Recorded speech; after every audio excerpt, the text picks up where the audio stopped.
ശ്രീമന്നാരായണീയം ദശകം 18 പൃഥുചരിതം. ശ്രീമദ് ഭാഗവതത്തിലെ ചതുർത്ഥ സ്കന്ധത്തിലെ പൃഥുചരിതം വളരെ പ്രധാനപ്പെട്ട ഒരു അധ്യായമാണ്. പൃഥു ചക്രവർത്തിയുടെ ജനനം തന്നെ വളരെ പ്രാധാന്യം അർഹിക്കുന്ന ഒരു വിഷയം തന്നെയാണ്. ക്ലോണിങ്, ടെസ്റ്റ് ട്യൂബ് ശിശു എന്നീ പ്രകാരമുള്ള നമ്മുടെ ശാസ്ത്ര സാങ്കേതിക വിദ്യകളുടെ പശ്ചാത്തലം പൃഥു ചക്രവർത്തിയുടെ കാലഘട്ടത്തിൽ നമ്മുടെ ഋഷീശ്വരന്മാർ പരീക്ഷിച്ച് അറിഞ്ഞ് വിജയം കണ്ടെത്തിയ ഒന്നാണ് എന്ന് മനസ്സിലാക്കി തരുന്ന ഒരു അധ്യായമാണ് പൃഥുചരിതം. നമ്മുടെ ഗ്രന്ഥങ്ങളെല്ലാം ശാസ്ത്രീയമായിട്ട് ഉന്നതിയിൽ ഉള്ളത് തന്നെയാണ് എന്ന് നമ്മളെ ബോധ്യപ്പെടുത്തി തരുന്ന, പൃഥുവിന്റെ നിശ്ചയദാർഢ്യത്തോടെയുള്ള പരിശ്രമവും അനായാസത്തോടെയുള്ള പ്രവർത്തനങ്ങളും ഒക്കെ കഠിനമായ വെല്ലുവിളികളെയൊക്കെ മറികടക്കുന്നത് എപ്രകാരമാണ് എന്നും, ആക്രമത്തേക്കാൾ മികച്ച ഫലം തരുന്ന പ്രവർത്തനങ്ങൾ എല്ലാ ജീവജാലങ്ങളെയും സംരക്ഷിക്കുന്ന നിലനിർത്തുന്ന സമൃദ്ധിയുടെ ആധാരമായ ആ കൃഷിയെ എപ്രകാരമാണ് നിലനിർത്തിക്കൊണ്ടു പോകുന്നത് എന്നും വളരെ വിശദമായിട്ട് നമുക്ക് പറഞ്ഞു തരുന്ന ഒരു അധ്യായം കൂടിയാണ് പൃഥുചരിതം. ചുരുക്കത്തിൽ ഭൂമിയെ സംരക്ഷിക്കുകയും വിഭവസമൃദ്ധമാക്കുകയും ചെയ്ത ഒരു നീതിമാനായ രാജാവായിരുന്നു പൃഥു ചക്രവർത്തി. അതുകൊണ്ട് തന്നെ പൃഥുവിന്റെ നാമധേയത്തിൽ ആണ് പൃഥ്വി എന്ന ഭൂമിയെ അറിയപ്പെട്ടത്. ഒന്നാമത്തെ ശ്ലോകം: ജാതസ്യ ധ്രുവകുലയേവ തുംഗകീർത്തേ അംഗസ്യ വ്യജനി സുതസ്സവേന നാമ തദ്ദോഷവിദിതമതിസരാജവര്യാം ത്വത്പാദേ നിഹിതമനാവനം ഗതോഭൂത്. ജാതസ്യ ധ്രുവകുല ഏവ തുംഗകീർത്തേ അംഗസ്യ വ്യജനി സുതഃ സഹ വേന നാമ തത് ദോഷ വ്യതിതമതിഃ സഹ രാജവര്യഃ ത്വത്പാദേ നിഹിതമന വനം ഗതഃ അഭൂത്. ജാതസ്യ ധ്രുവകുല ഏവ തുംഗകീർത്തേ. ധ്രുവകുലേ, ധ്രുവന്റെ കുലത്തിൽ, ഏവ ജാതസ്യ. നമ്മൾ കഴിഞ്ഞ ദശകത്തെ ധ്രുവന്റെ ചരിതം പഠിച്ചു. ആ ധ്രുവന്റെ തന്നെ കുലത്തിൽ തുടർന്ന് വന്ന പരമ്പരയിലെ ഒരു രാജാവാണ് അംഗരാജാവ്. അദ്ദേഹത്തിന്റെ പത്നി സുനീത. സുനീത മൃത്യുവിന്റെ പുത്രിയാണ്. ധ്രുവകുലേ ഏവ ജാതസ്യ, ധ്രുവന്റെ തന്നെ കുലത്തിൽ പിറന്ന തുംഗകീർത്തേഹേ, വളരെ പ്രസിദ്ധനായ അംഗസ്യ, അംഗരാജാവിന് വേനനാമഹ സഹ സുതഃ, വേനൻ എന്ന നാമധേയത്തിൽ ഒരു പുത്രൻ വ്യജനി ഉണ്ടായി. തദ്ദോഷഃ, ആ ദോഷത്താൽ, അതായത് ആ പുത്രൻ വളരെയധികം അധർമ്മിഷ്ഠനായ ക്രൂര സ്വഭാവക്കാരനായ ഒരു പുത്രനായിരുന്നു. അതുകൊണ്ട് തന്നെ ആ മകന്റെ ദോഷപ്രവർത്തികൾ കാരണം വ്യതിതമതിഹി, വളരെയധികം മനസ്സ് വിഷമിച്ച് സഹരാജവര്യഹ, ആ രാജശ്രേഷ്ഠൻ ത്വത്പാദേ നിഹിതമനാഹ വനം ഗതോ അഭൂത്, തന്റെ രാജ്യത്തിന്റെയും പ്രജകളുടെയും ഭാവി നന്മയ്ക്കും വേണ്ടിയിട്ട് ഭഗവത് പാതാരവിന്ദങ്ങളിൽ അടിയുറച്ച ഭക്തിയോടെ തപസ്സിനായി വനത്തെ പ്രാപിച്ചു. ധ്രുവന്റെ തന്നെ കുലത്തിലെ തുടർന്ന് വന്ന പരമ്പരയിലെ ഒരു രാജാവാണ് അങ്കൻ. അദ്ദേഹത്തിന്റെ പത്നി സുനീത.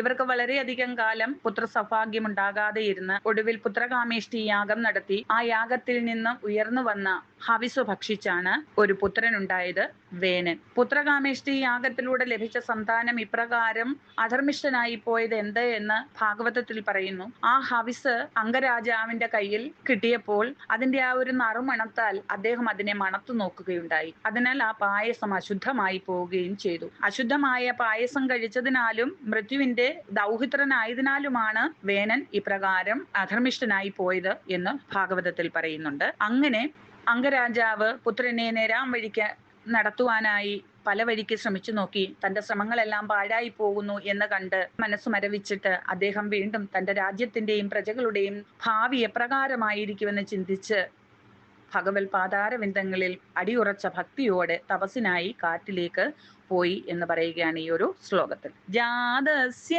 ധ്രുവകുലയേവ തുംഗകീർത്തേ അംഗസ്യ വ്യജനി സുതസ്സവേന നാമ തദ്ദോഷ വ്യതിതമതിസരാജവര്യാം ത്വത്പാദേ നിഹിതമനാവനം ഗതോഭൂത്. ശ്ലോകം 2. പാപോഭിക്ഷിതിതലപാലനായ വേന പൗരാദ്യൈരുപനിഹിത കഠോരവീര്യാം സർവേഭ്യോ നിജബലമേവ സംപ്രശംസൻ പൂചക്രേ തവ യജനാന്യയം ന്യരൗസീത്. പാപഃ അഭി ക്ഷിതിതലപാലനായ വേനഃ പൗരാദ്യൈഃ ഉപനിഹിതഃ കഠോരവീര്യഃ സർവേഭ്യഃ നിജബലം ഏവ സംപ്രശംസൻ ഭൂചക്രേ തവ യജനാന്യ അയം ന്യരൗസീത്. പാപഃ അഭി, മഹാപാപിയായിരുന്നു വേനൻ എങ്കിലും കഠോരവീര്യഃ, ഉഗ്രപരാക്രമശാലിയായിരുന്നു വേനൻ. അതുകൊണ്ട് തന്നെ മാത്രമല്ല അംഗരാജാവിന്റെ അനന്തരാവകാശിയായി മറ്റാരും ഉണ്ടായിരുന്നില്ല വേനനല്ലാതെ. അതുകൊണ്ട് തന്നെ പൗരാദ്യേഹി ആ രാജ്യത്തെ പൗരജനങ്ങൾ എല്ലാവരും കൂടി ചേർന്ന് ക്ഷിതിതലപാലനായ വേണഹ ആ രാജ്യത്തിന്റെ ഉത്തരവാദിത്തം വേനനെ ഏൽപ്പിച്ചു. അതായത് വേനനെ രാജാവായി അഭിഷേകം ചെയ്തു. എന്നാൽ സർവേഭ്യഃ നിജബലം ഏവ സംപ്രശംസൻ ഈ സർവ്വതും തന്റെ നിയന്ത്രണത്തിലായി എന്ന് കണ്ടപ്പോൾ ആ വേനനാകട്ടെ തന്റെ വീര്യബലത്തെക്കുറിച്ച് വളരെയധികം പ്രശംസിച്ചുകൊണ്ട് ഏകാധിപതിയായി താൻ മാത്രമാണ് ഭൂലോകത്തിന്റെ നാഥൻ, മറ്റൊരു ദേവനില്ല എന്നിപ്രകാരം പറഞ്ഞുകൊണ്ട് ഭൂചക്രേ തവ യജനാന്യയം നരൗസീത് ആ ഭൂമിയിലുള്ള എല്ലാവിധ ഭഗവാന്മാരുടെ ആരാധനകളെ ഈശ്വര ആരാധനകളെ എല്ലാം തന്നെ അവൻ കർശനമായി നിരോധിച്ചു കളഞ്ഞു എന്ന് പറയുകയാണ് ഈ ഒരു ശ്ലോകത്തിൽ. അങ്ങനെ മഹാപാപിയായിരുന്നു വേനൻ. എങ്കിലും വേറെ ഒരു വഴിയും കാണാതെ, അതായത് തുടർന്ന് വന്ന പരമ്പരയിലെ അടുത്ത അവകാശി വേനനാണ്. മാത്രമല്ല വീര്യശാലിയായിരുന്നു, വളരെ പരാക്രമശാലിയായിരുന്നു. അതുകൊണ്ട് തന്നെ അദ്ദേഹത്തെ രാജാവായി അഭിഷേകം ചെയ്തു. എന്നാൽ എല്ലാം തന്റെ നിയന്ത്രണത്തിലായപ്പോൾ അഹങ്കാരം അധികരിച്ചു. അതുകൊണ്ട് തന്നെ കുറെ അധിക നിബന്ധനകളെയും ആ ജനങ്ങളുടെ മേൽ അടിച്ച് ഏൽപ്പിക്കുവാൻ തുടങ്ങി. അതിൽ ആകെ വിഷമിച്ച ജനങ്ങൾ അവരുടെ ആ അവസ്ഥ കണ്ട് ആ നാട്ടിലെ മുനിജനങ്ങൾ എല്ലാവരും കൂടി വേനനെ ഉപദേശിക്കുവാനായിട്ട് വരികയാണ് അടുത്ത ശ്ലോകത്തിൽ. പാപോപീക്ഷിതലപാലനായ വേന പൗരാദ്യൈരുപനിഹിത കഠോരവീര്യ സർവേഭ്യോ നിജബലമേവ സംപ്രശംസൻ ഭൂചക്രേ തവ യജനാന്യയം ന്യരൗസീത്. ശ്ലോകം 3. സംപ്രാപ്തേ ഹിതകഥനായ താപസൗഖേ മത്തോന്യോ ഭുവനപതിർന്ന കശ്ചനേതി തൊന്നിന്ദാവചനപരോ മുനീശ്വരൈസ്തൈ ശാപാഗ്നൗ ശലഭദശാമനായി വേനാം. സംപ്രാപ്തേ ഹിതകഥനായ താപസൗഖേ മത്തഃ അന്യഃ ഭുവനപതിഃ ന കശ്ചന ഇതി ത്വന്നിന്ദാവചനപരഃ മുനീശ്വരൈഃ തൈഃ ശാപാഗ്നൗ ശലഭദശാം അനായി വേനഃ. സംപ്രാപ്തേ ഹിതകഥനായ താപസൗഖേ താപസൗഖേ ആ രാജ്യത്തെ താപസന്മാർ ഹിതകഥനായ ഹിതം കഥിക്കുവാൻ ഹിതോപദേശം ചെയ്യുവാനായിട്ട്, അതായത് ഇപ്രകാരമുള്ള ഭരണവും ഇപ്രകാരമുള്ള പ്രവർത്തനങ്ങളുമെല്ലാം തെറ്റാണ്, ഇങ്ങനെയൊന്നും ആവരുത്, ഈ ഭഗവത് ആരാധനയൊക്കെ കർശനമായി നിരോധിക്കുക എന്ന് പറയുന്നത് വളരെ വലിയ തെറ്റാണ് എന്നിപ്രകാരമൊക്കെ ഉപദേശിക്കുവാനായിട്ട് അവർ രാജകൊട്ടാരത്തിൽ എത്തിച്ചേരുകയാണ്. അതാണ് സംപ്രാപ്തേ, എത്തിച്ചേർന്നു. അപ്പോൾ മത്തഹ അന്യഹ, അങ്ങനെ അവരുടെ ഉപദേശം കേട്ട് ഉന്മത്തനായിക്കൊണ്ട് വളരെയധികം ക്രോധിതനായിട്ട് ആ വേനൻ അവരോട് ഭുവനപതിഹി ന കശ്ചന ഇതി, ഞാനൊഴികെ മറ്റൊരു ജഗദീശ്വരൻ ഇല്ല എന്ന് ഇപ്രകാരം അവരോട് ആജ്ഞാപിക്കുകയും ത്വന്നിന്ദാവചനപരഃ, അങ്ങനെ ഭഗവാനെ കുറിച്ച് വളരെയധികം നിന്ദിച്ച് സംസാരിക്കുകയും കൂടി ചെയ്തപ്പോൾ അത് കേട്ട ആ മുനീശ്വരൈഹി തൈഹി, ആ മുനീശ്വരന്മാർ അവനെ ശാപാഗ്നൗ, ശാപമാകുന്ന അഗ്നിയിൽ ശലഭദശാം അനായി വേനഹ, ശലഭത്തെ പോലെ ഇട്ട് എരിച്ചു കളഞ്ഞു. അതായത് ആ രാജാവിനെ ഉപദേശിക്കുവാനായി ചെന്ന ആ മുനീശ്വരന്മാരുടെ നേർക്ക് വളരെയധികം കയർത്ത് സംസാരിച്ചുകൊണ്ട് അവരുടെ നേരെ ആക്രോശിച്ചു ചെന്ന വേനനെ നിയന്ത്രണം വിട്ട് മുനീശ്വരന്മാർ ശപിച്ചു. ഹുങ്കാര ശബ്ദത്തോടെ, ഹും എന്ന ഹുങ്കാര ശബ്ദം, ആ ഓങ്കാര ധ്വനിയോടെ ഉള്ള ആ മന്ത്രത്താൽ ദർഭപുല്ലിനാൽ അവനെ സ്പർശിച്ച് വധിച്ചു കളഞ്ഞു. അങ്ങനെ വേനന്റെ അവസാനം കണ്ടു എന്ന് പറയുകയാണ് ഈ ഒരു ശ്ലോകത്തിൽ. സംപ്രാപ്തേ ഹിതകഥനായ താപസൗഖേ മത്തോന്യോ ഭുവനപതിർന്ന കശ്ചനേതി ത്വന്നിന്ദാവചനപരോ മുനീശ്വരൈസ്തൈ ശാപാഗ്നൗ ശലഭദശാമനായി വേനാം. ശ്ലോകം 4. തന്നാശാൽ ഖലജനഭീരുകൈ മുനീന്ദ്രൈ തന്മാത്രാ ചിരപരിരക്ഷിതേ തദംഗേ തെക്താഖേ പരിമതിധാധോരുദണ്ഡ ദോർദണ്ഡേ പരിമതിരേ ത്വമാവിരാസി. തന്നാശാത് ഖലജനഭീരുകൈഃ മുനീന്ദ്രൈഃ തന്മാത്രാ ചിരപരിരക്ഷിതേ തത് അംഗേ തെക്ത അഖേ പരിമതിതാത് അധ ഊരുദണ്ഡാത് ദോർദണ്ഡേ പരിമതിരേ ത്വം ആവിരാസി. തന്നാശാത്, ആ നാശത്താൽ അവന്റെ ആ മരണം സംഭവിച്ചു. അങ്ങനെ ആ രാജ്യത്തിന്റെ അധിപനായിട്ടുള്ള ആ രാജാവ് മരിച്ചതോടെ ഖലജന ഭീരുകൈഹി, ഖലജനങ്ങളോടുള്ള ആ ഭീതിയാൽ, അതായത് വളരെയധികം ദുഷ്ടനായിരുന്നു വേനൻ. അതുകൊണ്ട് തന്നെ മറ്റുള്ള ദുഷ്ടന്മാരും കള്ളന്മാരും അക്രമാസക്തരായിട്ടുള്ള ആളുകളെല്ലാം അങ്ങനെ ആ വേനനെ ഭയന്ന് അടങ്ങിയിരുന്നു. എന്നാൽ ആ വേനന്റെ മരണത്തോടെ ഇവരുടെ ആ ഒരു തേർവാഴ്ച വീണ്ടും അങ്ങോട്ട് ആരംഭിച്ചു. അതിൽ വളരെയധികം ബുദ്ധിമുട്ട് അനുഭവപ്പെട്ട ജനങ്ങളുടെ ആ ഒരു വിഷമാവസ്ഥ കണ്ട മുനീന്ദ്രൈഹി, ആ മുനീന്ദ്രന്മാർ തന്മാത്ര, വേനന്റെ മാതാവായ സുനിതയാൽ ചിരപരിരക്ഷിതേ, വളരെ കാലമായി സൂക്ഷിച്ചു വെച്ചിരുന്ന, അതായത് വേനനെ അപ്രകാരം മുനിമാർ ഹുങ്കാര ശബ്ദത്തോടെ ആ ദർഭയാൽ വധിച്ചു. അങ്ങനെ വേനൻ മരിച്ചതോടെ അമ്മയായ സുനിത അവന്റെ ആ ശരീരത്തെ തന്റെ മന്ത്രവിദ്യയാലും ഔഷധങ്ങളാലും സൂക്ഷിച്ച് വെച്ചു. തത് അങ്കേ, ആ വേനന്റെ ശവശരീരം പരിമതിതാത് അധ ഊരുദണ്ഡാത്, അതെടുത്തു കൊണ്ടുവന്ന് മതിക്കുവാൻ തുടങ്ങി. അങ്ങനെ അതിനെ മതിച്ച് അതിനുള്ളിലെ ആ തെക്ത അഖേ, തെക്തമായിട്ടുള്ള ഭാഗം, വേണ്ടാത്ത ഭാഗങ്ങൾ, അതായത് ദുഷിച്ച ഭാഗങ്ങൾ, ആ വേനന്റെ ആ പാപ സമൂഹങ്ങളെല്ലാം കൂടി പുറത്തെടുത്തു. അത് ഊരുദണ്ഡാത്, ആ ഊരുദണ്ഡുക്കളിൽ നിന്ന്, അതായത് തുടയുടെ ഭാഗത്തിൽ നിന്നാണ് അപ്രകാരം അടിഞ്ഞുകൂടി കിടന്നിരുന്ന അവന്റെ പാപ സമൂഹങ്ങളെ എല്ലാം അങ്ങനെ പുറത്തെടുത്തു. അങ്ങനെ പുറത്തെടുത്തപ്പോൾ ഉണ്ടായ രൂപമാണ് കറുത്ത് കുറുകിയ ഇരുണ്ട കണ്ണൊക്കെ അങ്ങോട്ട് ചുവന്നതെടുത്ത ഒരുതരം കുറുകിയ കുള്ളൻ രൂപത്തിലുള്ള നിഷാദനാണ് ജന്മം കൊണ്ടത്. അവരുടെ ആ വർഗക്കാരാണ് പിന്നീട് നൈഷാദന്മാരെന്ന് അറിയപ്പെടുന്നത്. അതിനുശേഷം വീണ്ടും ഋഷീശ്വരന്മാർ ഈ ശരീരം കടയുവാൻ തുടങ്ങി. അങ്ങനെ കടഞ്ഞ് ആ പാപങ്ങളെ എല്ലാം പുറത്തു കളഞ്ഞ് അവശേഷിച്ച ആ നന്മ പിന്നീട് പുറത്തെടുത്തു. അത് മിഥുനങ്ങളായിട്ട് പുറത്തു വന്നു. ഒരു പുരുഷനും ഒരു സ്ത്രീയുമായിട്ടാണ് പിന്നീട് അവതരിച്ചത്. അധ ദോർദണ്ഡേ പരിമതിതേ, പിന്നെ കൈയുടെ ഭാഗങ്ങളാണ് മതിച്ചത്. അപ്പോൾ ത്വം ആവിരാസി, അല്ലയോ ഭഗവാനെ അങ്ങ് അവതരിച്ചു. അതായത് ആ നന്മയുടെ അവതാരമാണ് പിന്നീട് ഉണ്ടായത്. അതുകൊണ്ട് തന്നെ ഭഗവാൻ നാരായണന്റെ അവതാരമായിട്ട് ആ പുരുഷരൂപം, ലക്ഷ്മി ദേവിയുടെ അവതാരമായിട്ട് സ്ത്രീ രൂപത്തെയും കണ്ടു ഋഷീശ്വരന്മാർ. അങ്ങനെ രാജാവിന്റെ മരണം കാരണം അങ്ങനെ അനാഥമായി തീർന്ന രാജ്യത്ത് വർദ്ധിച്ചു വന്ന ഖലജനങ്ങളുടെ പീഡനിമിത്തം ഭയത്തോടു കൂടിയിരുന്ന മുനിമാർ വേനന്റെ മാതാവായ സുനിതയാൽ സൂക്ഷിച്ചു വെച്ചിരുന്ന വേനന്റെ ശവശരീരത്തെ എടുത്ത് കടഞ്ഞ് അതിൽ നിന്ന് അങ്ങനെ 3 രൂപമാണ്. ആദ്യം നിഷാദൻ, പിന്നീട് സ്ത്രീയും പുരുഷനുമാണ്. പുരുഷരൂപത്തെ പൃഥു എന്നും സ്ത്രീ രൂപത്തെ അർച്ചസ് എന്നും വിളിച്ചു.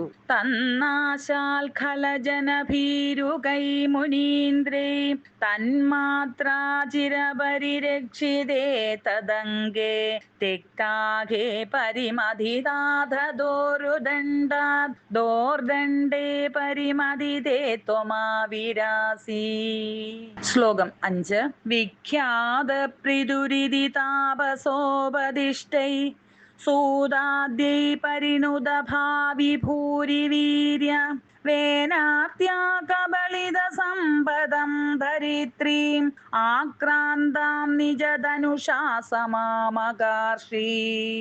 വിഖ്യാത പൃഥുഃ ഇതി താപസോപദിഷ്ടൈഃ സൂതാദ്യൈഃ പരിണുത ഭാവി ഭൂരിവീര്യഃ വേനാർത്യാ കബളിത സമ്പദം ധരിത്രീം ആക്രാന്താം നിജധനുഷാ സമാം അകാർഷി. വിഖ്യാതഃ പൃഥുഃ ഇതി, ഇപ്രകാരം വിഖ്യാതനായ പൃഥു ചക്രവർത്തി, അതായത് പൃഥു ചക്രവർത്തി ഒരു നല്ല ഭരണാധികാരിയായിരുന്നു. അദ്ദേഹത്തിന്റെ നീതിപൂർവമായിട്ടുള്ള ഭരണം മൂലം ഭൂമി പിന്നീട് അഭിവൃദ്ധി പ്രാപിച്ചു. പശുക്കൾ പാൽ നൽകി. സന്തുഷ്ടരായിട്ടുള്ള മുനിമാർ ഒരു യാഗം നടത്തി. ആ യാഗത്തിന്റെ അവസാനം സൂതന്മാർ, മാഗധന്മാർ എന്നുള്ള ആ ഗായക സംഘങ്ങളെ കൊണ്ട് ഈ പൃഥുവിന്റെ യശസ്സിനെ പറ്റി പാടിപ്പുകഴ്ത്തുവാനായിട്ട് ഋഷീശ്വരന്മാർ അവരോട് ആവശ്യപ്പെട്ടു. എന്നാൽ അവർ അതിന് വിസമ്മതിച്ചു. അതായത് പൃഥു വളരെ ചെറുപ്പമാണ്, ഭരണം തുടങ്ങിയിട്ടേ ഉള്ളൂ, ഇതുവരെ വലിയ പ്രവർത്തനങ്ങളൊന്നും ചെയ്തിട്ടില്ല, പിന്നെ എപ്രകാരമാണ് തങ്ങൾ ഇങ്ങനെ പാടിപ്പുകഴ്ത്തേണ്ടത് എന്ന് ചോദിച്ചു.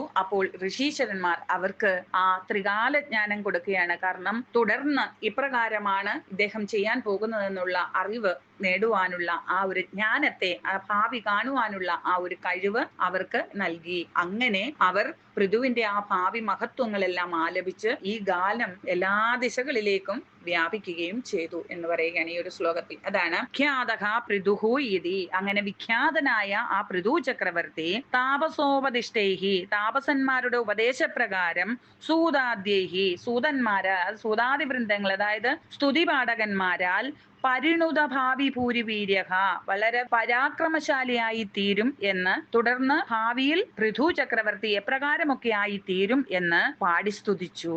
അതിനുശേഷം ഈ ഗാനം എല്ലാ ദിശകളിലും വ്യാപിച്ചു. അങ്ങനെയിരിക്കെ വളരെ കഷ്ടത്തിലായിട്ടുള്ള ജനങ്ങളെല്ലാം കൂടി പൃഥുവിന്റെ അടുത്ത് വന്ന് വളരെ ദുഃഖത്തോടെ അറിയിച്ചു, ഈ ഭൂമിയിൽ ഒന്നും വളരുന്നില്ല, തങ്ങൾ എന്താണ് ചെയ്യേണ്ടത് എന്ന് പറഞ്ഞു. ഇത് കേട്ട് പൃഥുവിന് വളരെ ദേഷ്യം വന്നു. അദ്ദേഹം തന്റെ വില്ലെടുത്ത് അമ്പുകൊണ്ട് ഭൂമിയെ പിളർക്കുവാനായിട്ട് തുനിഞ്ഞു. അങ്ങനെ ഭൂമി ഭയന്ന് സുരഭി എന്ന ഒരു പശുവിന്റെ രൂപം സ്വീകരിച്ച് ഓടിപ്പോയി എന്നാണ് പറയുന്നത്. വേനാർഥ്യ കബളിത സമ്പദം ധരിത്രി. വേനാർഥ്യ, അങ്ങയുടെ പിതാവായ വേനന്റെ ആർത്തിയാൽ, അതായത് കൊള്ളക്കാരനെ പോലൊക്കെ ആയിരുന്നു. അപ്രകാരമുള്ള ആ ജനങ്ങളെയെല്ലാം കൊള്ളയടിച്ചും ഭൂമിയിൽ നിന്നും എടുക്കുക എന്നുള്ളതല്ലാതെ ഭൂമിയെ പരിപാലിക്കുകയോ കൃഷിക്ക് അനുയോജ്യമാക്കുകയോ പ്രജകളുടെ പട്ടിണിയെ കുറിച്ചോ ഒന്നും തന്നെ ചിന്തിക്കാത്ത ആ രാജാവ് അത്രയധികം നികൃഷ്ടനായി പോയതുകൊണ്ട് തന്റെ സമ്പത്തിനെല്ലാം സൂക്ഷിച്ചു വെച്ചിരുന്ന ധരിത്രി ഭൂമിയെ ആക്രാന്താം, തന്റെ പരാക്രമത്താൽ നിജധനുഷാം സമാം ആകാർഷി, അങ്ങനെ തന്റെ ധനുഷ്കോടി കൊണ്ട് ഭൂമിയെ നിരപ്പാക്കി തീർത്തു എന്ന് പറയുകയാണ്. അങ്ങനെ ഭൂമി സമ്പദ് സമൃദ്ധമായി, കൃഷി അഭിവൃദ്ധിപ്പെട്ടു. ഭൂമിയെ ജീവജാലങ്ങൾക്ക് അനുയോജ്യമാക്കി തീർത്ത പൃഥു രാജാവിനാലാണ് ഭൂമിക്ക് പൃഥ്വി എന്ന പേര് വന്നത്. പൃഥുവിന്റെ നിശ്ചയദാർഢ്യമുള്ള ആ പരിശ്രമം, അനായാസത്തോടെയുള്ള പ്രവർത്തനങ്ങൾ ഒക്കെ കഠിനമായ വെല്ലുവിളികളെ മറികടക്കുന്നു. മാത്രമല്ല, ആക്രമത്തേക്കാൾ ഏറ്റവും നല്ലത്, ഏറ്റവും മികച്ച ഫലം തരുന്നത് അനുസരണയാണ് എന്ന് പൃഥു ചക്രവർത്തി കാട്ടിത്തന്നു. മാത്രമല്ല, എല്ലാ ജീവജാലങ്ങളെയും സംരക്ഷിക്കുന്ന, നിലനിർത്തുന്ന സമൃദ്ധിയുടെ ആധാരമാണ് കൃഷി എന്നും പൃഥു രാജാവ് കാട്ടിത്തന്നു.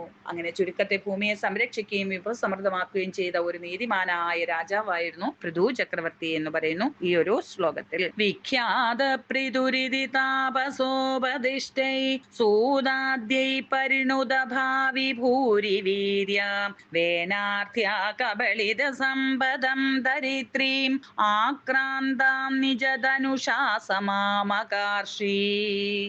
ശ്ലോകം 6. ഭൂയസ്താം നിജകുലമുഖ്യവത്സയുക്തൈർ ദേവാദ്യൈ സമുചിത ചാരുഭാജനേഷു അന്നാദിന്യഭിലഷിതാനി യാനി താനി സ്വച്ഛന്തം സുരഭിതനൂമദൂദുഹസ്ത്വം.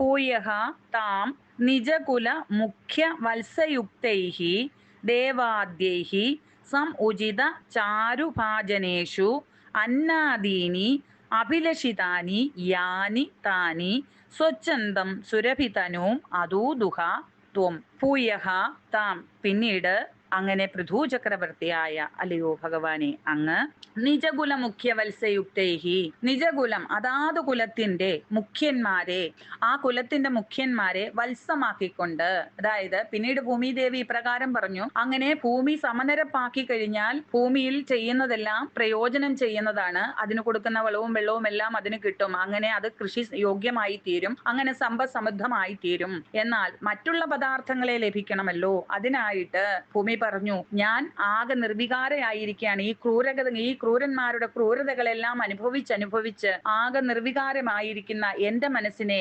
ഉണർത്തുവാനായിട്ട് അങ്ങ് അതാത് കുലമുഖ്യന്മാരെ വത്സമാക്കി എന്റെ മുന്നിൽ നിർത്തിയാലും എന്ന് പറഞ്ഞു. അപ്പോൾ ഞാൻ നിങ്ങൾക്ക് ആവശ്യമുള്ളത് ചുരത്തിക്കൊള്ളാം. അതിൻ പ്രകാരം പൃഥു ചക്രവർത്തി ഓരോ കുലത്തിന്റെ മുഖ്യന്മാരെ, അതായത് മനുഷ്യന്റെ കുലത്തിലെ മുഖ്യൻ സ്വയംഭുവ മനുവാണ്, നമ്മൾ പഠിച്ചു കഴിഞ്ഞതാണ്. ഭൂമിയെ പരിപാലിക്കുവാൻ നിയുക്തനാക്കിയത് ആ സ്വയംഭുവ മനുവിനെയാണ്. ഭൂയഃ, പിന്നീട് നിജകുല മുഖ്യ വത്സയുക്തൈഹി, അതാത് കുലത്തിന്റെ മുഖ്യന്മാരെ വത്സമാക്കിക്കൊണ്ട് ദേവാദ്യേഹി, ദേവന്മാരെയും മറ്റും എല്ലാ കുലത്തിന്റെയും ഉചിത ചാരുഭാജനേഷു, അവരവർക്ക് വേണ്ടുന്ന പാത്രങ്ങളിൽ, അതായത് അവരെപ്രകാരം എങ്ങനെ ചെയ്താണോ നേടേണ്ടത്, അത് എന്തിലാണോ നേടേണ്ടത് എന്നുള്ള ആ പാത്രത്തിൽ അന്നാദീനി അഭിലഷിതാനി യാനിതാനി, അങ്ങനെ അവർക്ക് ആവശ്യമുള്ള ഭക്ഷണ പദാർത്ഥങ്ങളായാലും മറ്റെന്തു തന്നെ ആയാലും അവർ അപ്രകാരം സ്വച്ഛന്തം സുരഭിതനു അദൂദുഹ ത്വം, അങ്ങനെ സ്വസ്ഥമായിട്ട് ഭൂമിയിൽ നിന്ന് യഥേഷ്ടം നേടുവാനുള്ള അവസരം പൃഥു ചക്രവർത്തി ഉണ്ടാക്കി എന്ന് പറയുകയാണ് ഈ ഒരു ശ്ലോകത്തിൽ. അത് എപ്രകാരമാണ് പശുവിനെ പോലെ എന്ന് പറയുന്നത്. ഭൂമിദേവി ഒരു പശുവിനെ പോലെയാണ് എന്നാണ് പറയുന്നത്. അതായത് തന്റെ മക്കൾക്ക് എപ്രകാരമാണോ പാൽ ചുരത്തുന്നത് അപ്രകാരം തന്നെ ഭൂമിയെ നമ്മൾ സ്നേഹത്തോടെ പരിപാലിക്കുകയാണെങ്കിൽ ഭൂമി നമുക്ക് എല്ലാം തരുന്നതായിരിക്കും എന്നാണ് പറയുന്നത്. വായുള്ളവന് ഇരയും ഭഗവാൻ നൽകിക്കൊള്ളുമെന്ന്. ഭൂമിയിൽ നിന്ന് നമുക്ക് കിട്ടാത്തതായിട്ട് ഒന്നും തന്നെ ഇല്ല. അതായത് എന്താണോ നമ്മൾ ആവശ്യപ്പെടുന്നത് ഭൂമിയോട് അത് അപ്രകാരം തന്നെ. നമുക്കറിയാം ഇന്നത്തെ അവസ്ഥയിൽ തന്നെ നമ്മൾ കൃഷി ചെയ്താൽ കൃഷിക്ക് എന്താണോ ചെയ്യുന്നത് അതിനനുസരിച്ചുള്ള ഫലമാണ് നമുക്ക് കിട്ടുക. കൃഷി ചെയ്താൽ ഭക്ഷ്യധാന്യങ്ങൾ കിട്ടും. അതേപോലെ നമ്മൾ ഭൂമിയിൽ നിന്ന് തന്നെയാണ് വണ്ടി ഓടിക്കാനുള്ള പെട്രോളും കുഴിച്ചെടുക്കുന്നത്. അതുപോലെ തന്നെ എന്ത് തന്നെ കാര്യങ്ങളാണെങ്കിലും നമുക്ക് ഭൂമിയിൽ നിന്ന് തന്നെ കിട്ടും. അതാണ് ഇവിടെ പറയുന്നത്. നമ്മൾ ആദ്യമേ എങ്ങനെ എന്നാല് പൃഥു ചക്രവർത്തി തന്റെ കുലമുഖ്യൻ ആകുന്ന സ്വയംഭൂ മനുവിനെ കന്നാക്കിക്കൊണ്ട് പശുവാക്കിക്കൊണ്ട് കയ്യാകുന്ന പാത്രത്തിൽ സകല സസ്യങ്ങളെയും കറന്നെടുത്തു. കാരണം കൈ കൊണ്ട് പരിശ്രമിച്ചിട്ടാണ് കൃഷിക്ക് അനുയോജ്യമായിട്ടുള്ള കാര്യങ്ങളെല്ലാം ചെയ്തത്. അങ്ങനെ കൃഷിയിൽ നിന്ന് കിട്ടുന്ന സമ്പത്തിനെ നേടിയത്. അങ്ങനെ അതുപോലെ തന്നെ ഋഷീശ്വരന്മാർ ബൃഹസ്പതിയെ, അവരുടെ മുഖ്യൻ എന്ന് പറഞ്ഞ ബൃഹസ്പതിയാണ്, കുലഗുരുവാണ്. ബൃഹസ്പതിയെ കിടാവാക്കിക്കൊണ്ട് ആ ഇന്ദ്രിയങ്ങളാകുന്ന പാത്രങ്ങളിൽ ഛന്ദസ്സിനെയും മറ്റും, കാരണം അവര് ഏകാഗ്രമായിട്ട് ഇരുന്നു കൊണ്ട് അവരുടേതായിട്ടുള്ള ആ അറിവിനെയാണ് അത് അവരുടെ ഇന്ദ്രിയങ്ങൾ കൊണ്ടാണ് അവർക്ക് നിൽക്കുന്നത്. അവരുടെ പാത്രം അപ്പൊ ഇന്ദ്രിയങ്ങളാണ്. അപ്പൊ അതിനെ ശാസ്ത്രീയമായിട്ട് നമ്മൾ മനസ്സിലാക്കി കഴിഞ്ഞാൽ നമുക്ക് കഥയ്ക്കുള്ളിലെ കഥയിലോട്ട് ഇറങ്ങി ചെന്നിട്ട് അതിനെ ആ രീതിയിൽ പരിവർത്തനപ്പെടുത്തി എടുത്തു കഴിഞ്ഞാൽ നമുക്ക് മനസ്സിലാകും നമ്മളുടെ പുരാണ ഗ്രന്ഥങ്ങളൊക്കെ എപ്രകാരം അമൂല്യ ഗ്രന്ഥങ്ങളാണ് എന്ന് നമുക്ക് മനസ്സിലാക്കുവാനായിട്ട് സാധിക്കുന്നതാണ്. അങ്ങനെ ഋഷിമാർ ഛന്ദസ്സിനെയും അവരുടെ ഇന്ദ്രിയങ്ങളാകുന്ന പാത്രത്തിൽ ആവശ്യം പോലെ എടുത്തു. അതേപോലെ ദേവന്മാരുടെ മുഖ്യൻ എന്ന് പറഞ്ഞാൽ ദേവേന്ദ്രനാണ്. ആ ദേവേന്ദ്രനെ വശമാക്കിക്കൊണ്ട് സ്വർണ്ണ പാത്രത്തിൽ സോമരസത്തെയും, അതുപോലെ തന്നെ അസുരന്മാർ പ്രഹ്ലാദനെ വത്സമാക്കിക്കൊണ്ട് ഇരുമ്പ് പാത്രത്തിൽ സുരയെയും, ഗന്ധർവന്മാർ വിശ്വകർമാവിനെ കിടാവാക്കി മധുര സംഗീതത്തെയും കവർന്നെടുത്തു എന്ന് പറയുകയാണ് ഈ ഒരു ശ്ലോകത്തിൽ. അങ്ങനെ എപ്രകാരം എന്തെല്ലാം ആവശ്യമുണ്ടോ അതെല്ലാം നമുക്ക് നമ്മുടെ ഭൂമിദേവി തരുന്നതായിരിക്കും. അതിനെ ഭൂമിദേവി മാതാവായിട്ട് കണ്ട ആദരവോടെ നമ്മൾ ആർത്ഥിച്ചാൽ നമുക്ക് അതെല്ലാം നേടാവുന്നതേ ഉള്ളൂ, പ്രവർത്തിച്ചാൽ പ്രയത്നിച്ചാൽ എന്നുകൂടി അർത്ഥമുണ്ട്. ഭൂയസ്താം നിജകുല മുഖ്യ വത്സയുക്തൈ ദേവാദ്യൈ സമുചിത ചാരുഭാജനേഷു അന്നാദീന്യഭിലഷിതാനി യാനി ദാനി സ്വച്ഛന്തം സുരഭിതനു മധുദുഹസ്ത്വം. ശ്ലോകം 8. ദേവേന്ദ്രം മുഹുരിദിവാജിനം ഹരന്തം വഹ്നൗ തം മുനിവരമണ്ഡലേ ജുഹൂഷൗ രുന്ദാനേ കമലഭവേ ക്രതോ സമാപ്തൗ സാക്ഷാത്വം മധുരിഭുമൈച്ഛദാ സ്വയം സ്വം. ദേവേന്ദ്രം മുഹുഹു ഇതി വാജിനം ഹരന്തം വഹ്നൗ തം മുനിവരമണ്ഡലേ ജുഹൂഷൗ രുന്ധാനേ കമലഭവേ ക്രതോഹോ സമാപ്തൗ സാക്ഷാത് ത്വം മധുരിപുഹു ഐക്ഷതാ സ്വയം സ്വം. ദേവേന്ദ്രം മുഹുഹു ഇതി വാജിനം ഹരന്തം. ദേവേന്ദ്രൻ ഇങ്ങനെ തുടരെ ആ യാഗാശ്വത്തെ മോഷ്ടിച്ചു കൊണ്ടുപോകുന്നത് കൊണ്ട് പൃഥു ചക്രവർത്തി വഹ്നൗതം മുനിവര മണ്ഡലേ ജുഹൂഷൗ, അങ്ങനെ ആ മുനിവരന്മാർ ആ ഇന്ദ്രനെ ആവാഹിച്ച് ഈ അഗ്നിയിലിട്ട് ദഹിപ്പിക്കുവാനായിട്ട് ശ്രമിച്ചപ്പോൾ രുന്ധാനേ കമലഭവേ ക്രതോഹോ സമാപ്തൗ, ബ്രഹ്മാവ് പ്രത്യക്ഷപ്പെട്ട് ആ യജ്ഞത്തെ അവിടെ അവസാനിപ്പിച്ചു എന്ന് പറയുകയാണ്. ബ്രഹ്മാവ് പ്രത്യക്ഷപ്പെട്ട് പൃഥു ചക്രവർത്തിയോട് പറഞ്ഞു, അല്ലയോ പൃഥു, അങ്ങയ്ക്ക് 99 യാഗം ചെയ്തവൻ എന്ന പേര് മതി. കാരണം അങ്ങ് തന്നെ ആ നാരായണന്റെ അവതാരമാണല്ലോ, പിന്നെ അങ്ങയ്ക്ക് എന്താണ്, ആ പദവി ഇന്ദ്രന് തന്നെ ഇരിക്കട്ടെ, അതുകൊണ്ട് ഇത് ഇവിടെ വെച്ച് സമാപിപ്പിച്ചാലും എന്നിപ്രകാരം പറഞ്ഞപ്പോൾ അത് കേട്ട് പൃഥു ചക്രവർത്തി യാഗത്തെ പര്യവസാനിപ്പിച്ചു. അങ്ങനെ യാഗത്തിന്റെ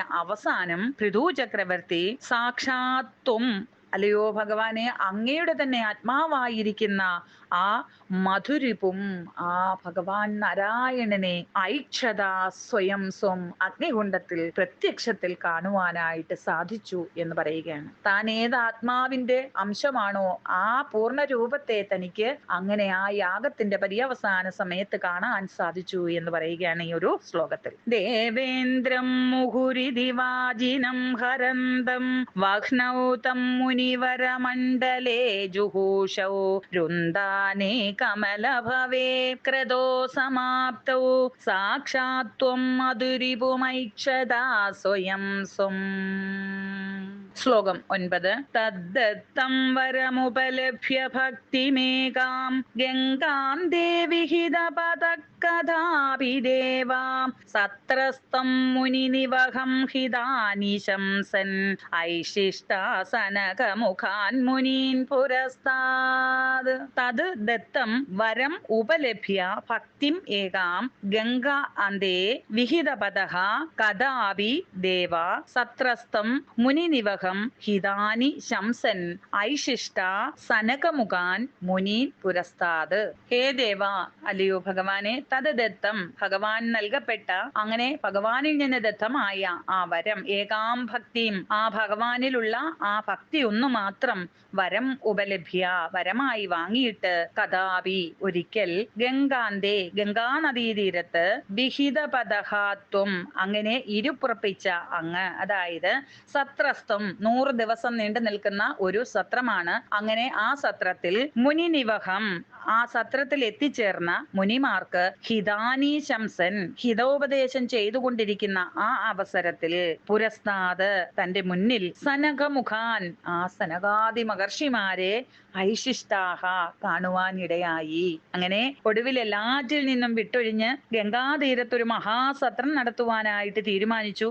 അങ്ങനെ ആ സത്രത്തിൽ എത്തിച്ചേർന്ന മുനിമാരുമായിട്ട് ഹിതങ്ങളായിട്ടുള്ള കാര്യങ്ങൾ അങ്ങനെ ഉപദേശിച്ചു കൊണ്ടിരിക്കുന്ന അവസരത്തിൽ സനകാദി മുനീശ്വരന്മാരെ കാണുവാനിടയായി. അതാണ് സത്സംഗം എന്ന് പറയുന്നത്. അതാണ് അങ്ങനെ സത്സംഗം നടത്തിക്കൊണ്ടിരിക്കുന്ന അവസരത്തിൽ ഭഗവാന്റെ ആ തത്വത്തെ, താൻ ഭഗവാന്റെ ആത്മാവാണ് എന്ന് പറയുന്നു, അതിന്റെ ആ തത്വത്തെ ഗ്രഹിക്കുന്നതിന് വേണ്ടിയിട്ട് ആഗ്രഹത്തോടെ ഇരുന്ന ആ പൃഥു ചക്രവർത്തിയുടെ മുമ്പിൽ അതിനെ ഉപദേശിച്ചു കൊടുക്കുവാനായിട്ട് ആ സനകമുനീന്ദ്രന്മാർ നേരിട്ട് അവതരിച്ചു എന്ന് പറയുകയാണ്. അതാണ് ഒരു യഥാർത്ഥ ഭക്തന് സമയമാകുമ്പോൾ ഗുരുവിന്റെ ആ ഒരു അനുഗ്രഹം നേരിട്ട് അനുഭവിക്കാൻ ഇടയാകും, എവിടെയും തേടി പോകാതെ എന്ന് പറയുന്നതിന്റെ അർത്ഥം ഇതാണ്.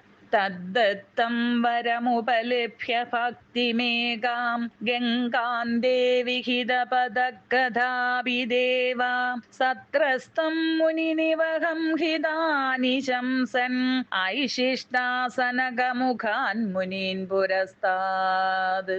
ശ്ലോകം 10. വിജ്ഞാനം സനകമുഖോദിതം ദധാന സ്വാത്മാനം സ്വയമഗമോ വനാന്തസേവി തത്താദൃക്പൃഥുവപുരീശ സത്വരം മേ രോഗൗഖം പ്രശമയ വാദഗേഹവാസിൻ. വിജ്ഞാനം സനകമുഖോദിതം ദധാനം സ്വ ആത്മാനം സ്വയമഗമഃ വനാന്തസേവി തത്താദൃക് പൃഥുവപുരീശ സത്വരം മേ രോഗൗഖം പ്രശമയ വാദഗേഹവാസിൻ.